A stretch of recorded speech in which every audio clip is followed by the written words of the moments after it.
এটা আমাদেরই গল্প এই সিরিজটি একটা অন্যরকম অনেকগুলো অনুভূতির নাম। সম্মানের অনুভূতি, জনপ্রিয়তার অনুভূতি, ভালোবাসার অনুভূতি। মানে যেখানেই যাই সেটা অন্যরকমভাবে সম্মানিত করেছে আমাকে এবং আমার ধারণা আমাদের কো আর্টিস্ট সব্বাইকে। মানে আমি সম্প্রতি গিয়েছিলাম একেবারে পাঁচগাঁও বর্ডারের কাছে।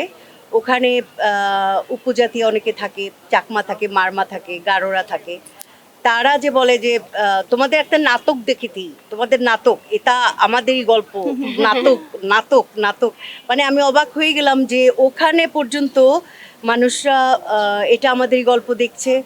আর সবচাইতে বেশি আনন্দের যে সব শ্রেণীর মানুষের কাছে এটা আমাদেরই গল্প তুমুল জনপ্রিয়। আহ, একজন সিএনজি ড্রাইভারও ঘাড় ঘুরিয়ে বলে, ও এটা আমাদেরই গল্পের মা আপনি। আবার একদম এলিট ক্লাস তারাও এই প্রশংসাটা করেন। এটা আমাদের সার্থকতা, এটা আমাদের পরিচালক মোহাম্মদ মোস্তফা কামাল রাজের সার্থকতা।